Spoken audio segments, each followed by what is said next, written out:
Welcome, everybody, to the REDX podcast. We appreciate you being here. We've got some pretty cool discussion ahead of us with Chastin Miles. Welcome, Chastin. Hello. Thank you for having me. Yeah, thank you so much. This is a REDX podcast. If it's your first time here, we go out and find ridiculously amazing people. We bring them to you so that you can take what they're doing in their business or what they've learned in their business and implement it into yours, so that you can create more stability, find more opportunity, regardless of what's going on in the marketplace. So COVID's kind of a thing still we're dealing with. And so we're going to talk about a few things today with Chastin. For those of you who are watching on YouTube or Facebook or all of the different places that we stream the show, welcome. Thank you for being here. We'd encourage you to put your questions, comments into the chat so that we can get those asked to Chastin when you have a question for him. And just to start, let us know where you're listening from. That's always fun to see where you're at and that we can say hello on there. While that's going on, Chastin, it's been a while. You've been on the show before. Yes. Why don't you go ahead and give an intro, because we have new viewers.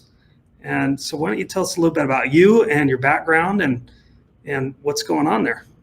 Absolutely. Yeah. Welcome to the new people, and I'm excited to be back here. As he said, my name is Chastin J Miles, and basically I went from being a broke solo agent to the owner of one of the fastest growing real estate teams nationwide, Founders Real Estate Group.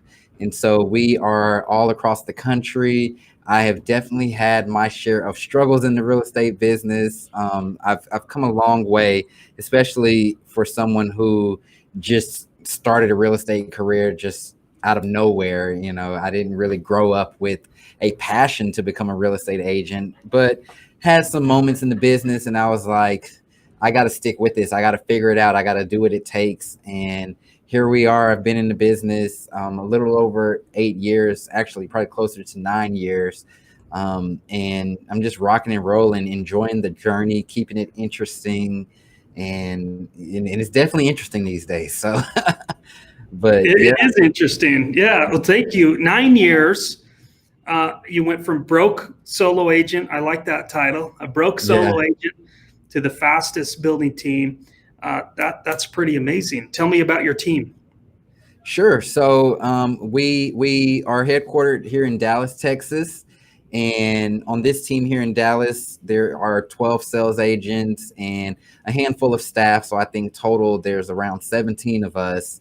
And we are centrally located, buyers, sellers, agents. And yeah, we're just taking over the market here, just expanded out into Houston, Tampa, Jersey, Southern California, Atlanta. And so doing the same things there. And like I said, just enjoying the journey. You know, this is a fun process, especially for someone who it started out and it was just me, you know, and I was struggling.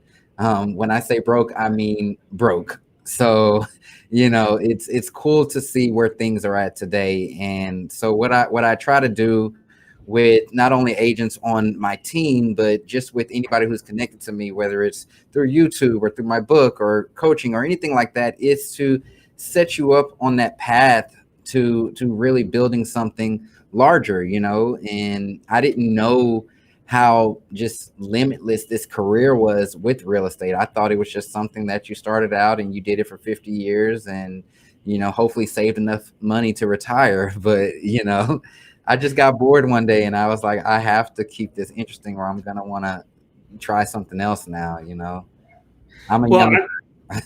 Yeah, I mean, that's an amazing story. And I don't think it's a unique, well, where you are is now unique, but where you came from is not unique. Mm-hmm. And that's where most real estate agents start, as a broke solo agent. They join a brokerage, and brokerages are getting better and franchises are getting better about trying to offer you some sort of direction. But for the most part, when they say you are 1099, you're alone when you first start. And getting your license, you know, they might have told you a few legal jargon and maybe how to fill out a contract, but nobody told you how to go find business, how to negotiate, how to prospect. You know, nobody's telling you how to do those things. So I'm so glad you brought that, and you brought up retirement. Yeah. I want to talk about that. And of course, you and I talked about this just in the pre-show, but for those of you listening, as we collect data from the industry and we talk to the tens of thousands of agents in our network, COVID has done something really, it's brought to light the fact that people are really dependent on themselves and their ability to transact, right? Meaning with a shortage of inventory, with COVID, in some places, in some markets, cease the ability to show homes or to prospect or to do a lot of things, that they're going, well, I'm broke. And what's happened is people are starting to think about their future and they're going, well, some people are saying, do I stay in a business where it's so volatile with external things that I have zero control over my income? What am I going to do for retirement if I'm still living paycheck to paycheck or season to season? I sell in just a few months out of the year. People are asking these questions to the point where we've had a lot of people calling in and asking about investment leads for investment properties, and they're thinking about becoming investors and trying to build their portfolio. And we are going to talk about that because I know that you work with some investors and have some insight there. But I want to talk to you about that issue of what can agents do? How should they be looking at their business the way you have to build something sustainable long term? Yeah, absolutely. So like I said, I was thinking that it was more so just you work as a real estate agent for all these years and then save up a bunch of money. Where my mindset changed, and it literally changed in one day, in a couple of hours. At my previous brokerage, at the previous brokerage that I was a part of, we had this large production board that was in the middle of the office for everybody to see all year, right? So as you close deals, your number would go higher and higher and higher, and you would move up the board. And it was one of those dry erase boards, so it was manually done, right? And I remember there was this day in December when I got my number like super high. I was super excited. I broke just like my own goals, and it was just a proud moment. And then I came in one morning and the whole board was erased. Okay. And it was erased because they were resetting it for the next year. But when I saw that, I was just like, everything I worked so hard for was just gone. It just did something to me mentally. And I was like, it's just all gone. Like, even if it was just a marker on a whiteboard, I felt like, okay, that's what this business is. Like, you work so hard all year, and then January 1st, it just starts over. And I was tired of it starting over. Like, that was the moment that I said, okay, I have to do something different with this. Like, how can I actually build something out of this and not be controlled with just a production number or a board or a market or anything like that? And that's what led me into, hey, I really need to build my real estate career around a business. Like I need it to be built like a business. I couldn't just operate as that solo agent. I started thinking all kinds of things in my head. What if I get sick, or what if I get injured, or what if this and that happens? Like, things outside of just what if the market goes bad. I was prepared for that, but things outside of that. And I realized that it's all on me, and unless I'm the one that's out there unlocking doors, showing people homes, then I'm not making any money. And then I thought to myself, do I really want to do that for 40 years? Do I really want to do that all the way up until that retirement point? I got into this business wanting to, be great. I didn't know what that looked like. I got into this business wanting to make a lot of money. Didn't know what that necessarily looked like. But I realized when I got into this business and started closing more and more deals, I'm the business owner. And so it can look like whatever I want it to look like. And that's when my mind shifted. And that's when I got into more so team building and company building, learning about like values for myself, for my organization, networking more with like-minded people to where I can take the knowledge and information that I've gained, teach them how to do it, forming in an organization to where we can all make money, and then make that process in that organization so duplicatable to where now I can have this headquartered in Dallas and make a stamp of it in Houston and make a stamp of it in Tampa and have it all across the country to where it's still that organization, but now we're like a corporation. We're doing it like a market. I mean a full-on marketing machine. If the Dallas market goes down, hey, I still have the market down in Houston or the market over in Florida, and so that's been really fun and really interesting. But it's an opportunity for someone to be more than just that one single agent. You're not only leveraging your time, but you're leveraging your money. You're truly setting up something for retirement. You're setting up something that can operate without you being in the room. And then you're able to invest your money differently, and it's just all around a better feeling at the end of the day. So let's talk about your business then, and if it's a marketing machine. I think I get what you're saying. We had to build a business, and the first thing we did is okay, we got a product, and we built a product. Real estate agents have a product, right? It's houses. And then we went out and said, okay, now we got to go find customers. And we put things in place to attract customers and build awareness and convert leads and fulfill on product and keep customers happy and kind of, like most businesses. But then we get into real estate, and real estate agents sometimes don't think like that. But you broke through and you're thinking that way. You go, okay, I've got a business. So talk to me about the different areas of your business that help this whole machine run, so that it runs more like a business. Sure. And I don't mean to offend any real estate agents out there by saying you don't own a business. That's not what I'm saying. I'm saying that some agents are not thinking the way that you're thinking, and I want them to understand what is different about what you're doing and what they're stuck in. Sure. So from a high level, I am the CEO/owner of Founders Real Estate Group.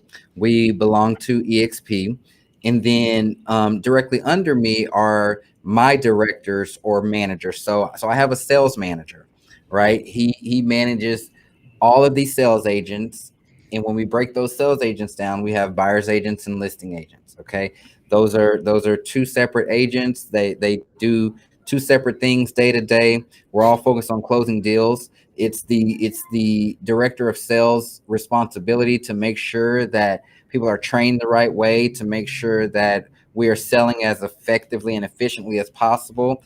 Lead sales huddles every day. We have a monthly sales meeting. Just anything concerning sales, skill sharpening, all of that good stuff happens in his department. Moving over, then there's the operations department. So wait, sorry, I got to put a pause in here. We got to throw a little wrench in here. I don't know if you have a whiteboard. I can I want to draw this out for people. Is that okay? If I draw this out for people, and then guys on the back end, can you see the whiteboard if I draw right here, Andrew? Okay. So you're saying, can you still hear me okay, Chastin, if I'm all the way away from the mic? Okay, so I need somebody in the office to get me a black marker so that you can see that. All right. I don't know if you can see this, but you're saying you're the CEO here. Yep. Okay. Underneath you have a sales manager. Yep. And underneath the sales manager, you have both buyer agents and seller agents. Yep. And the sales manager responsibility is I know you said all things sales related, but very specifically said he leads sales huddle. What is that?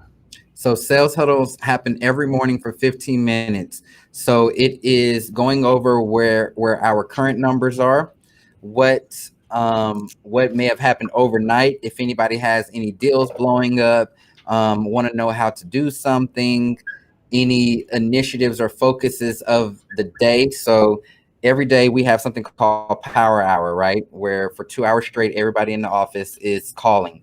And we break that up into different themes. So whatever the theme of the day is, that's what he discusses. And he'll normally share just like a best practice, like, hey, try this, try that. We want to do things differently. Sometimes he'll even throw in there a contest. Whoever sets the most appointments, I'm taking you out to lunch today.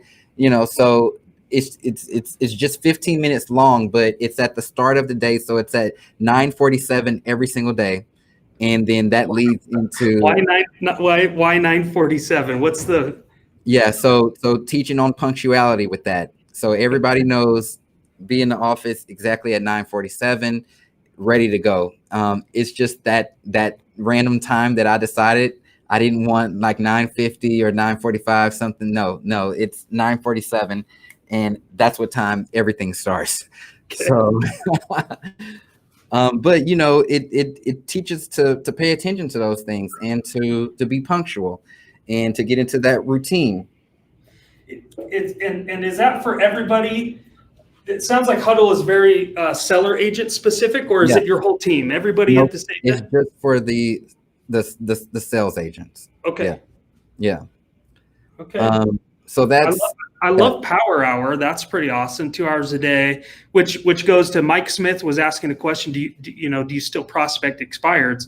But it sounds like whether you're picking up the phone or your people are picking up the phone, you got Power Hour all the time, right? Every day every day, everybody is calling during those, and it's kind of a mandatory thing, or as mandatory as we can make it, to where everybody knows for at least 2 hours you're going to be in the office and everybody's on the phone. It literally sounds like a call center in here.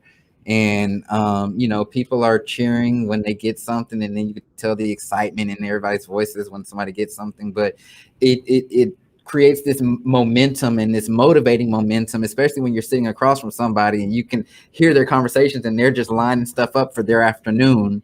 And so it pushes everybody to do it. That's amazing. Yeah. Okay, so the sales manager then does for the seller agents the Huddle. His other main responsibilities are what? Yeah, so even on an administrative side, he's responsible for tracking everything. So tracking all of the numbers.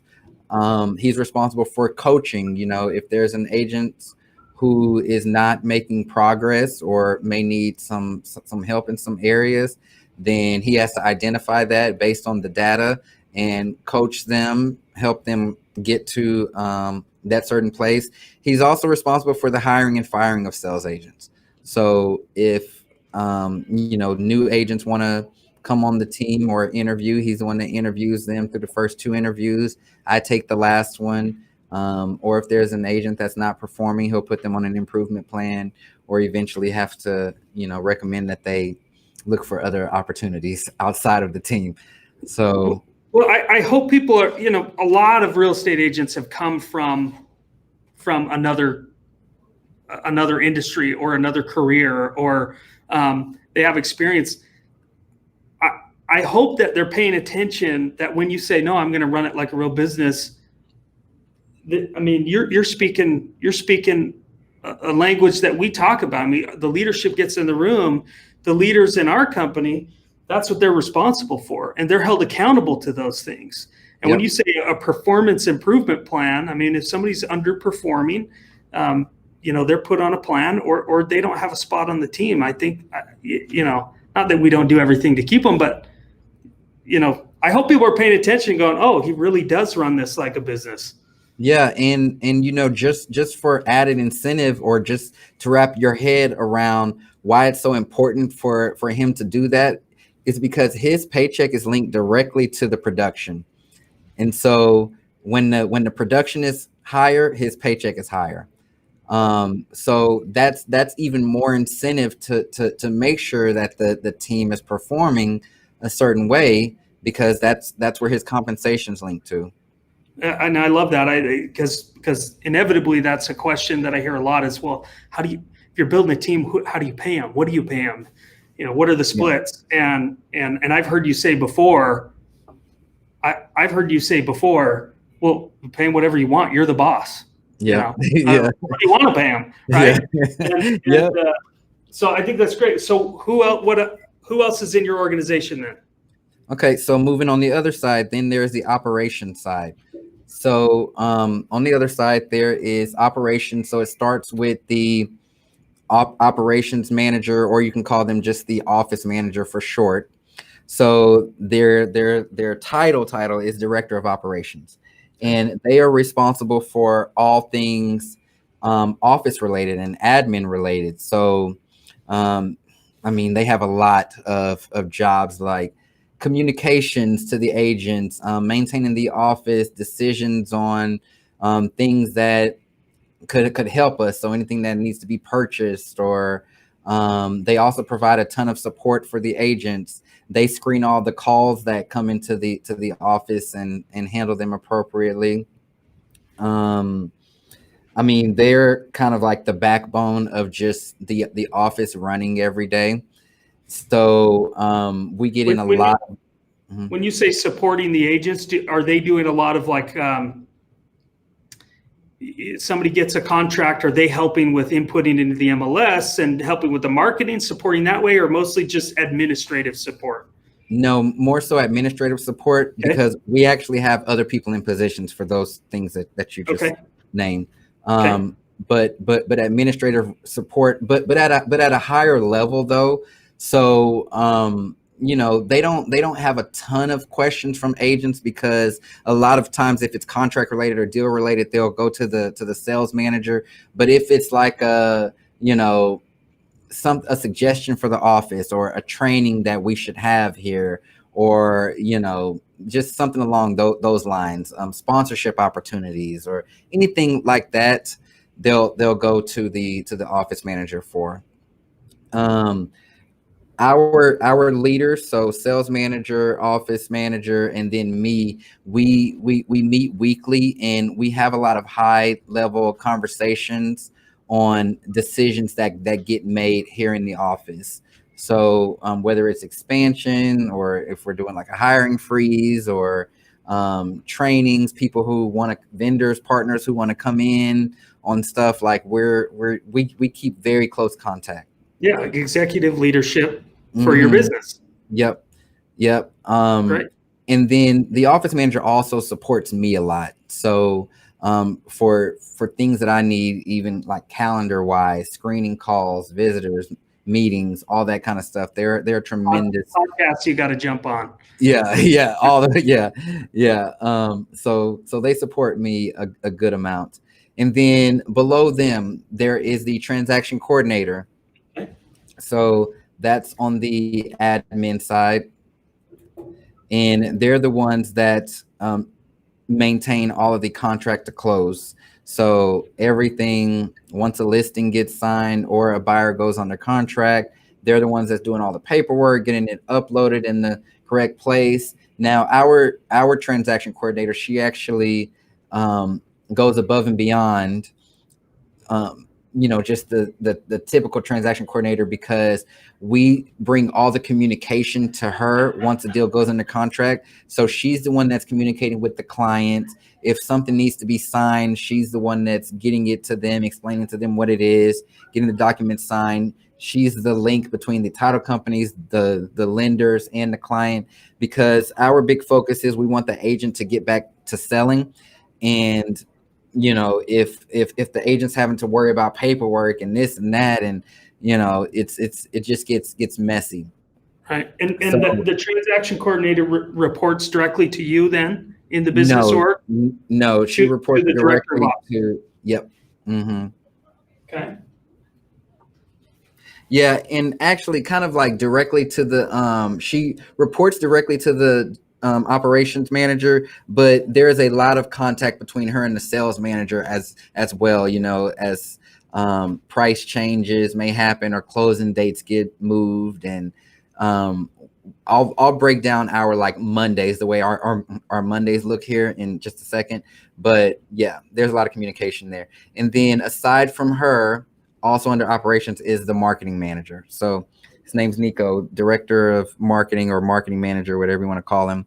And he does all of the marketing for the team. So not only our branding, not only our just high level team stuff, so our listing books, buyer books, vendor packets, all that kind of stuff, but he also does all of the marketing for the agents. So if an agent says, hey, I just got a new listing, here's the address, it's his job. He knows exactly what to do for everything. If an agent has an open house that gets put on the schedule, he does all the marketing for that. Like anything marketing wise happens out of his department. Few reasons for that. We don't want the agents to have to market and figure out how to be graphic designers and everything like that. But then we also want to keep our brand aligned. And so he makes sure that everything stays like it looks like it's from founders. And, you know, we have our brand guidelines. And yeah, so below them, I guess you can say on the operations side, we also have interns. So we'll normally have 1 or 2 interns at a time. So currently, like right now, we have 2 interns, but they are people either getting their real estate license or, you know, just wanting to do something for school, and they'll help out around the office in whatever areas we need them to. And they provide support for everybody, really. So that's what the organization looks like.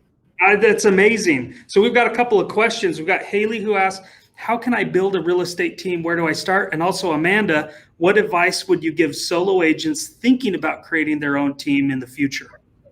Yeah, sure. So here's my strategy. And like even with the duplication of this real estate team, start with who can be your biggest support. Okay. For me, it was the operations manager. And the reason why it was the operations manager for me, and I'm actually going to go back talking like I'm just a solo agent. My operations manager, when I first got him and he was acting as my operations manager, he was doing transaction coordination and operations. Okay. It was working at the time until it just got too busy. But the reason why I say start with your biggest support, because all of these other positions that one person can help you with, whether it's placing job ads for the sales manager, or helping you interview, or, you know, getting people trained and onboarding on systems in their department. They're close enough to you and they were in your organization kind of early on. So hopefully they will know everything and they can be a big support for you, because looking at that, you would probably say, whoa, those are a lot of positions. Those are a lot of responsibilities. Chastin, how did you even have time to train all those people? And the reality of it is I didn't train all those people. You know, so the operations manager, like I told you, they were doing the transaction coordination for a while. So guess what? They trained the transaction coordinator. Sales manager, I got someone with experience in the, you know, in sales, in real estate, and they were just looking to come out of being just a solo agent or, you know, selling for themselves and move into more of a leadership role. And so that worked out. And so it was just about me and my office manager really just training them on how we do things here, our culture, our values, all that good stuff, but they fit perfectly into the role. Marketing, that's always been near and dear to my heart, but I got someone who was specialized in that. So that was an easy transition there. So I would say start with people who can help you along the way. Even now, as we duplicate this team in other places, think about it. I'm not the one training everybody. Everybody's training people on their jobs. So I'm only the one training the team leader in the area, you know, or someone in that CEO kind of seat. Everybody else is being trained by the other people. So that was one mistake that I made a lot in the beginning. I was trying to mold people into what I wanted them to be. So I was just finding anybody and trying to make them the marketing person or trying to make them the operations manager or sales manager. And that was the wrong way to do it, because there are people out there that truly have a passion for these things, you know, and it's about finding those people who truly want to do this, who have that passion for marketing, who have that passion for leading, or have a passion for just answering the phone and being organized and taking notes, you know, and those are the people who I went after. So start with hire to who could be the biggest support, or what I'm hearing is hire to your greatest pain, right? Mm-hmm. What I assume, well, tell me if I'm wrong. Was your main focus still buying and selling, making commissions while you're building the team? That was your number one role, especially in the beginning? It was because I had to make sure money was coming in to to pay people. And I actually didn't start bringing on sales agents until I had most of the support there. Um, I didn't bring on the director of sales immediately.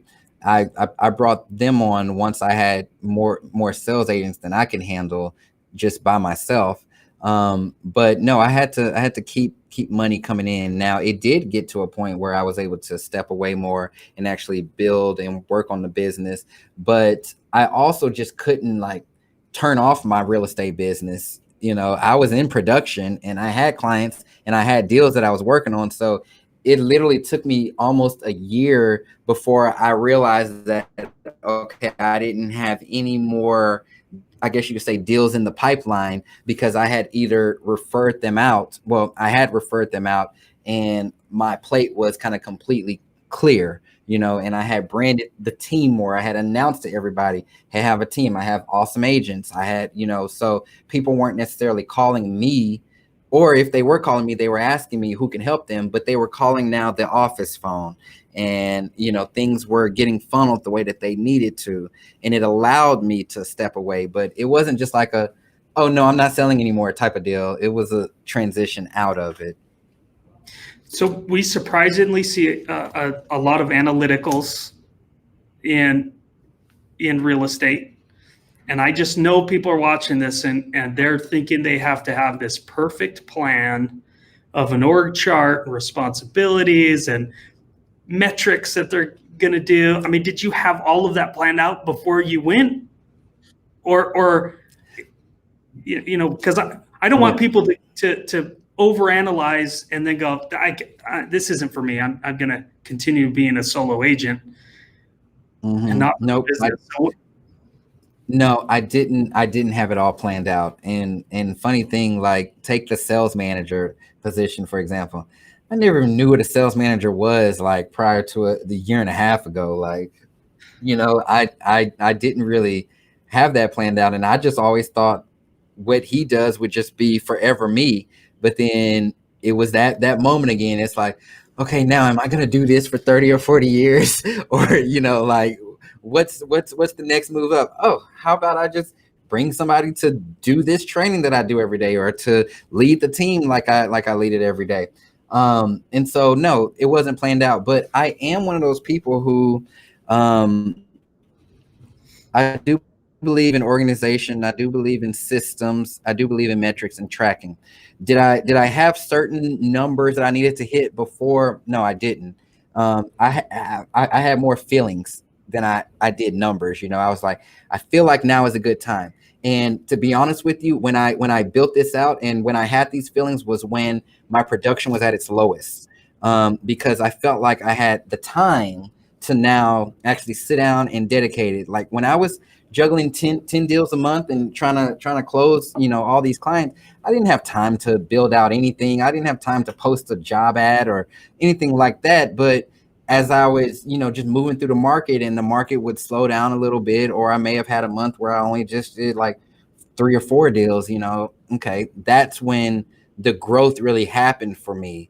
I oftentimes see agents, when they get not so busy, or like a little funny thing is you can always tell when an agent's not that busy because you start seeing their marketing being blasted out a lot more because they're trying to drum up business. But for me, like those were my times of greatest expansion, because I had the time and energy and resources to expand because I wasn't as busy with all of this. Mm-hmm. Sorry to interrupt you there, Chastin, but I just know money has got to be a part of this equation. And when you say, well, my production is lowest, so I had the time to go invest in working on the business. If I'm asking a really blunt question, where does the money come from? How do you build a business if you don't have a bunch of money coming in to hire people?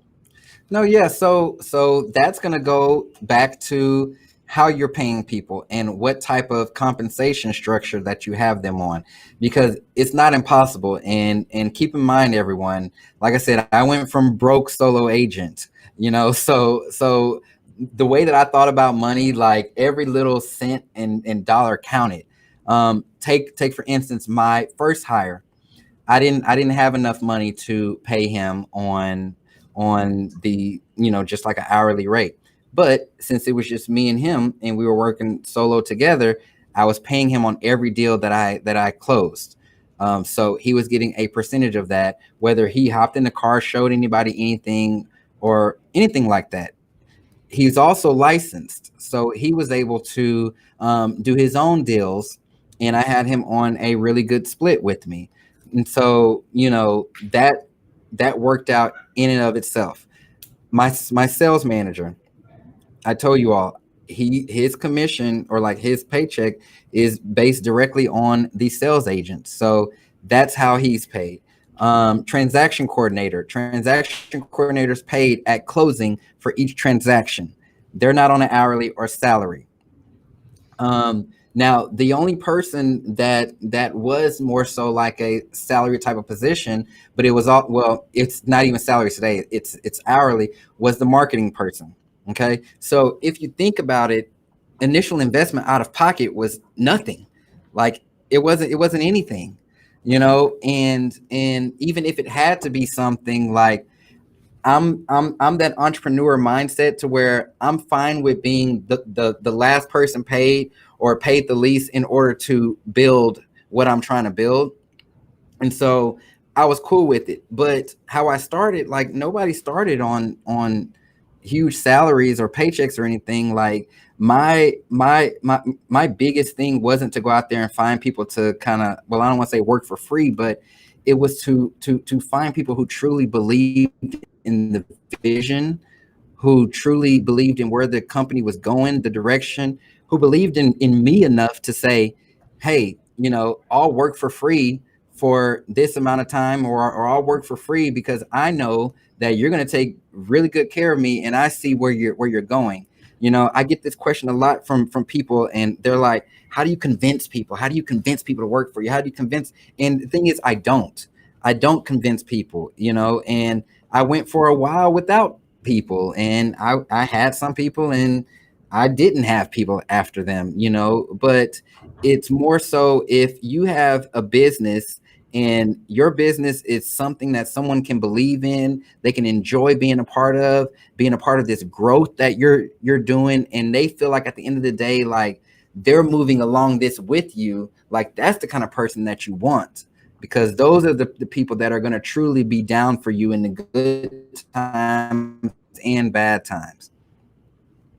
Well, and you mentioned, I wrote down earlier, it was just part of a side thought, but you mentioned culture and values, and now what I hear you saying is that seems to be really important. That's who you're going to find, people who are a cultural fit, who understand the vision and want to go there.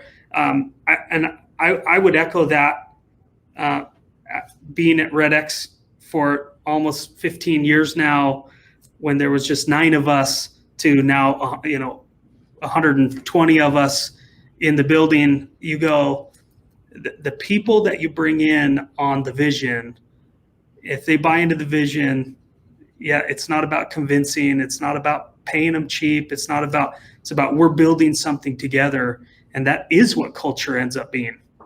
Culture's the result of putting great people in a room and watching what can happen. Yep, Curtis, and I'll tell you something. I know you all heard me say the name of my real estate team is Founders Real Estate Group. I could have easily named it the Chastin J Miles team or the Chastin J Miles group and this and that, but just from a culture standpoint, that's not what I wanted. I wanted everyone who's a part of this team to feel like a founder of this company, to feel like they've helped build this, to be proud of it, to want to share it, to want to spread it, to want to see it grow. We're all founders around here. And it's not even just about me at the end of the day. Like, I'm not even the one putting my face everywhere. It's all of us together. Right. Well, and I think that's great. Well, look, I don't think we need to get into investors. I think we'll bring you on for another show at that point. I want to know, but the whole reason of investment is that people need to build something that creates sustainability into the future. And COVID for a lot of people, at least what we're hearing from our network, is they've been made painfully and keenly aware that without a business, without a plan, that they're hurting in a market like now because they don't have a business. They don't have ways to go out and find business. They don't have a bunch of agents doing power hour prospecting to find new business in a market like this. So you've given some great place of where to start and mindset of how to think about getting started, especially around the money. I think that's great. How does this all translate to the future? That's what I want to bring it home to because I think the vision is people want to build something sustainable and be able to finally achieve the freedom, right, that real estate promises, of why a lot of us get into the industry. And then that kind of, we got to get kicked in the teeth a little bit by realizing, oh man, this is hard, or a global pandemic destroyed my hopes and dreams of the money I was going to make. So how does what you're doing translate to the future? It translates first by knowing that real estate isn't going anywhere.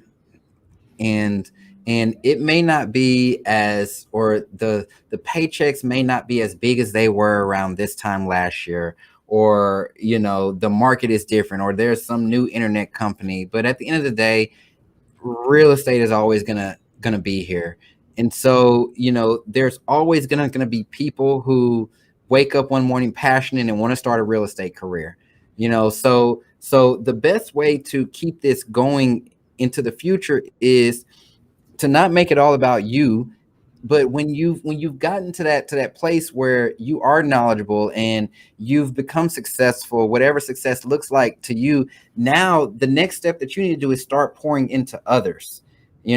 Like, you have to create this ripple effect, that whether it's through a model like this, or whether it's through a coaching program, or anything like that, but create that ripple effect of your knowledge to where now you are receiving income from whatever that stream is, because you've put in your time, you've put in your time, you've gotten a lot of knowledge, and now it's time for you to start giving back. And giving back doesn't always have to be what everybody thinks giving back is. Giving back can be starting a company for new agents to join, and you lifting them up, training them, letting them be a part of something bigger, and you're able to retire off of that. Giving back can be you now are traveling the world, just speaking on stages, sharing what you've learned. So giving back can be you writing a New York Times bestseller, just pouring all of your knowledge into. But I think what it's gonna translate to in the future, and how you can stay relevant and just sustain, is going to be through some form of giving back based on everything you've done in your career. It's awesome. Well, Chastin, thank you so much. Do you have one more piece of advice for all these people who are listening, going, now we flooded their brain with, man, should I be building a team? Should I do this? Should I just, I don't want people to drop off this call and go, forget about it, and now I'm just going to go try to find the next deal and the next paycheck. What's the piece of advice you'd give them as we close up? Yeah, the piece of advice that I would give is something that I would have given myself, maybe 3-4 years ago, is to, really, really sit down, like take a moment, sit down, meditate, whatever you do, take a moment, sit down, and just think in your head, like, how can this really look like if you were to have a big operation, whatever that looks like, whether it's you just want to be a multi-million-dollar real estate agent, or if you want to have a big operation, like, think about what that looks like. Because I know for me, I didn't know that it was even possible, until I started trying things, or seeing like, oh, that guy did it, I wonder how this whole thing works. But like, really take the limits off your mind and think about what this can do and what this can be, and I feel like once you see that picture, whether it's showing up in an office every day and everybody's saying, hey, Chastin, how you doing? Like, and you're the man, like, if it looks like that, great. But just vision it one good time and let it sink in, And then from there, now you will have something to work towards. Now you'll have that future laid out to you, and you can say to yourself, like, okay, this is what I'm working towards. I know in real estate we always talking about what's your big why, and a lot of people say, oh, it's my family, it's this and that. Okay, well, that is a big why. So what's that big vision, and how can you attach that why to something even bigger than just the solo real estate agent? Oh, and just to backtrack, I think that is the answer of where do you start. You're never going to build it if you can't see it. And if you never take the time to really let your imagination go and remove limiting beliefs, you won't see it in a way that helps you achieve it. And I think that's probably the advice that we should end on. Thank you so much, Chastin, for that. I think this is amazing. I think some people go, what do you mean treat it like a business? And well, businesses have org charts, and here's the org chart. And I know there's probably way more detail. I'd love to get more detail from you so that we could share that more with the world. If people want to reach out and learn more about you, I know that you've written a book. I know that you have a YouTube channel with millions and millions of views. How do people find you? Yeah, the best place is just going to be my direct website. So ChastinJmiles.com, ChastinJmiles.com. And that'll have links and videos and blogs and all that kind of stuff to everything. Okay, thank you. And we'll make sure we post that in the comments of all the different places where this is streaming. Chastin, thank you so much. Thank you for those that were joining us today. Again, we're here every Monday, Wednesday, Friday, and at 1:30 Mountain Time. So make sure that you're here on Monday, where we're going to talk a little bit more about things that you can do in your business to create sustainability and profitability and predictability and everything that you really want in this business. But as for today, that's all we got for you. Thanks so much, Chastin, and thank you for the viewers.